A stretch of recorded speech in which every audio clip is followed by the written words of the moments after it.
Motherboard itu sangat penting sekali, khususnya ketika berhubungan dengan faktor atau hal yang biasa kita sebut dengan VRM design. Ini sangat penting karena VRM design ini yang bertanggung jawab memasok daya ke prosesor yang kita pakai. Apalagi jika prosesor yang kita gunakan masuk dalam kategori high-end yang memiliki core yang banyak dan juga kecepatan atau frekuensi yang cukup tinggi. Di video kali ini kita akan membahas tentang dua model VRM yang dimiliki dua motherboard yang serupa tapi tak sama dari Aorus, yaitu B550M Aorus Pro dan B550M Aorus Pro P. Pengen tahu seperti apa? Tonton terus video ini.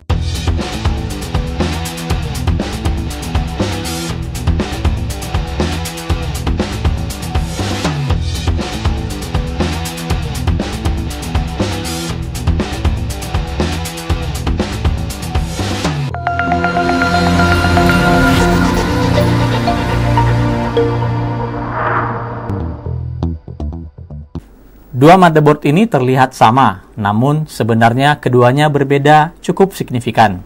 Perbedaan yang paling mencolok terletak pada desain VRM yang digunakan.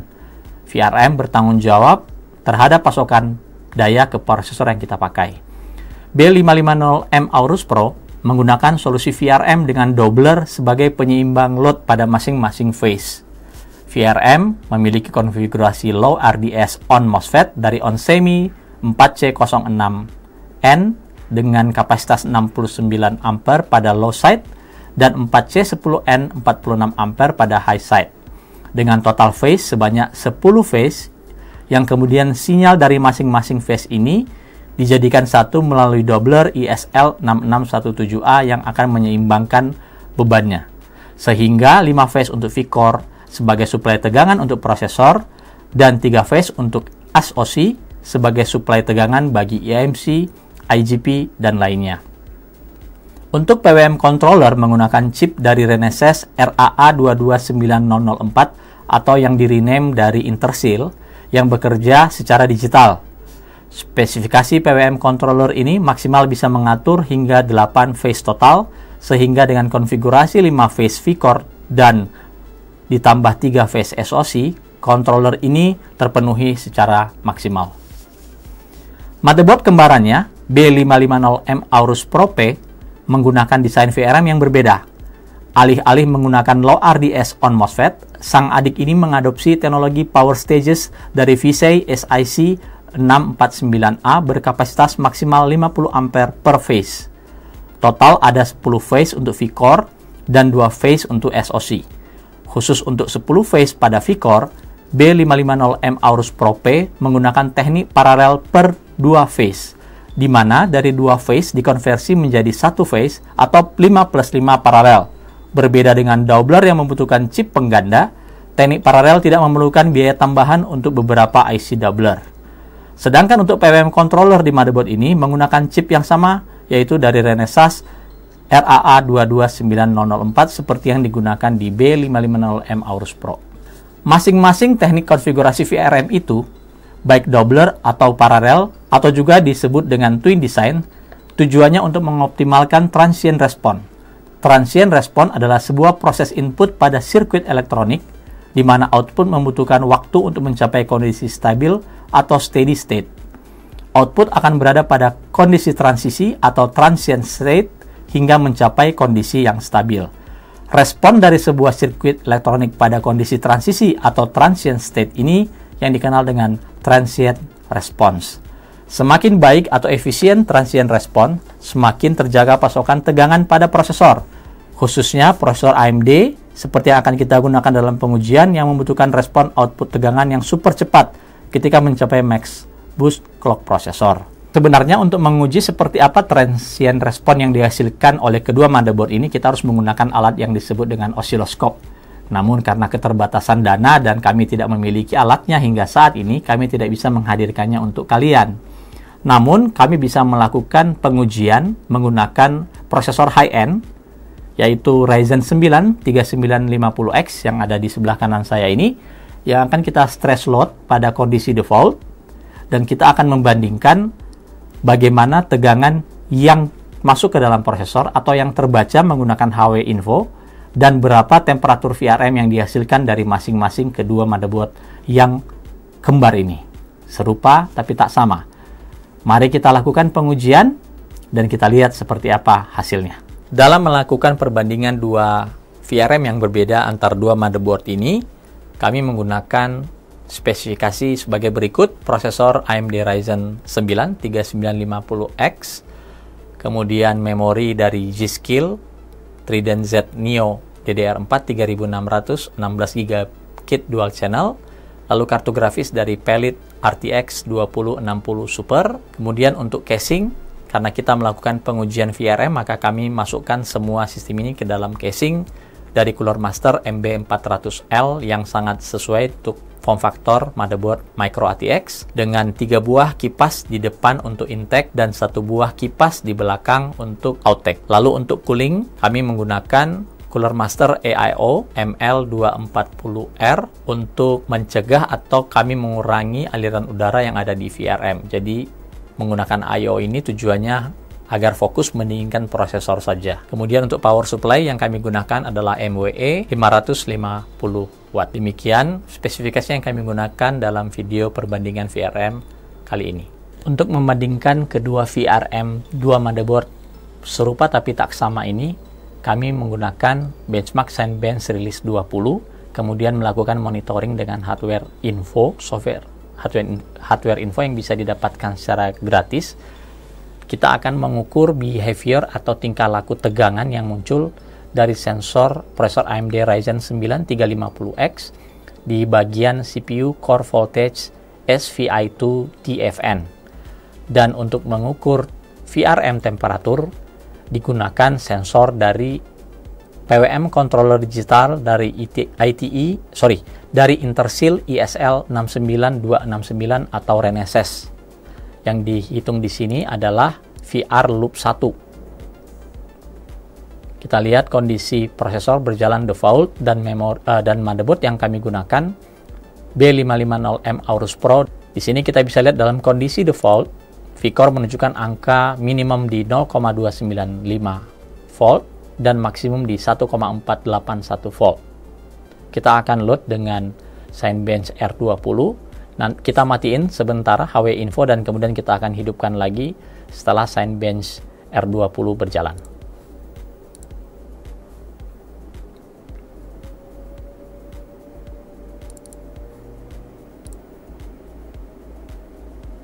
Baik, kita lihat frekuensi clock di Alcore di atas 4 GB, sekitar 4050 sampai 4100 MHz saat load. Kemudian CPU Core Voltage atau V-Core yang ditunjukkan di sini minimum berada di angka 1,188 volt dan maksimum di 1,219. Kita akan melakukan loop terus-terusan sekitar 6-7 kali untuk melihat kondisi terakhir pada minimum core voltage yang dihasilkan dan maksimum core voltage yang dihasilkan saat menjalankan Cinebench. Lalu kita lihat di bagian VRM temperatur yang ditunjukkan melalui PWM controller Intersil, menunjukkan angka saat ini di angka maksimum 55 derajat Celcius. Angka ini akan terus naik sambil mengikuti load yang dilakukan oleh Cinebench Release 20. Sekali lagi, kami ingin jelaskan juga bahwa CPU Core Voltage SVI2 TFN adalah sensor internal yang dimiliki oleh AMD Ryzen 9 3950X. Jadi bukan sensor dari motherboard ya. Lalu juga di sini sebenarnya VRM itu bisa diukur menggunakan sensor dari motherboard yaitu ITE 8668E yang merupakan hardware monitoring sensor yang dimiliki oleh si motherboard B550M Aorus. Fungsinya dari hardware monitoring ini adalah melakukan monitoring terhadap semua komponen yang memiliki sensor temperatur, mulai dari prosesor, kemudian PCI Express, VRM, chipset, dan juga bisa mengukur output tegangan 3,3 volt, 12 volt, dan 5 volt. Sedangkan yang kita pakai untuk mengukur VRM temperatur adalah menggunakan PWM controller di motherboard ini yaitu Intersil ISL 69269 atau yang sudah di-rename menjadi Renesas. saat ini menunjukkan angka maksimum di 59 derajat Celcius. Kondisi casing tertutup, kita menggunakan AIO 240 mm sehingga bisa dipastikan hampir tidak ada aliran udara yang ada di area VRM. Di dalam casing kita juga menggunakan satu buah rear fan untuk menyedot udara panas ke bagian belakang casing. Jadi mungkin itu akan sedikit membantu sirkulasi udara di dalam casing tertutup. Ini sudah looping sampai 6 kali dan kita sudah mendapatkan temperatur maksimum di VRM adalah 60 derajat Celcius. Kemudian sensor VCore menunjukkan angka minimum di 1,144 volt dengan maksimum di 1,406 volt. Selanjutnya kita akan menguji motherboard B550M Aorus Pro P yang menggunakan desain VRM yang sedikit berbeda dibandingkan versi Pro atau motherboard yang sudah kita uji sebelumnya, di mana yang versi Pro P ini menggunakan power stages dengan konfigurasi twin pada VRM, namun menggunakan PWM controller yang sama dengan motherboard yang Aorus Pro. Pada kondisi idle kita bisa monitoring kondisi voltage-nya terendah di 0,931 dan tertinggi di 1,5 volt, sedikit lebih tinggi dibandingkan yang sebelumnya, di mana yang sebelumnya pada maksimum ada di 1,475 volt. Selanjutnya kita akan membebani dengan aplikasi yang sama, yaitu Cinebench Release 20. Kita akan looping 6-7 kali, dan prosesor yang kita gunakan persis prosesor atau sama dengan prosesor yang kita gunakan pada pengujian motherboard sebelumnya, yaitu AMD Ryzen 9 3950X. Saya akan matikan dulu HW infonya, kemudian jalankan Cinebench-nya, kemudian kita hidupkan HW infonya kembali supaya melihat kondisi saat full load min dan max-nya di berapa. Sekarang sudah berjalan, kita bisa melihat frekuensi clock ada di kisaran 4100 sampai 4150 MHz. Lalu VCore terendah di 1,237 volt dan tertinggi di 1,375 volt berdasarkan pembacaan HW info. Ya, sekali lagi terendah di 1,237 volt, tertinggi sekarang berubah, tertinggi di 1,406 ya, 1,406. Lalu untuk VRM temperatur berdasarkan PWM controller Intersil ISL 69269 atau yang sudah di-rename menjadi Renesas ini, temperatur VRM saat ini di 38 derajat Celcius. Ya, cukup jauh lebih dingin dibandingkan yang sebelumnya. Kalau tadi sebelumnya waktu awal itu sudah mencapai sekitar angka 50-an derajat Celcius, yang ini jauh lebih rendah. Ya. Hanya di angka 38 derajat Celcius.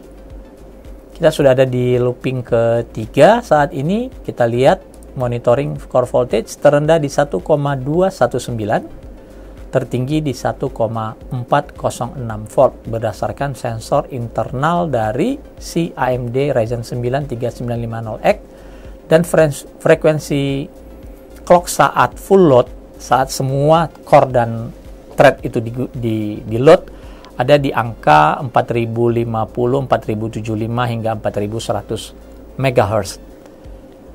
Kembali kita lihat monitoring VRM. VRM-nya itu sangat-sangat dingin sekali dibandingkan motherboard yang sebelumnya. Temperaturnya hanya ada di 39 derajat Celcius saja saat ini.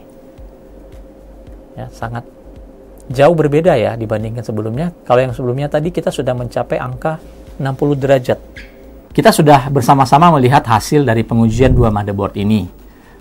Cukup mengejutkan, terlihat ada perbedaan yang cukup signifikan dari sisi temperatur VRM yang dihasilkan.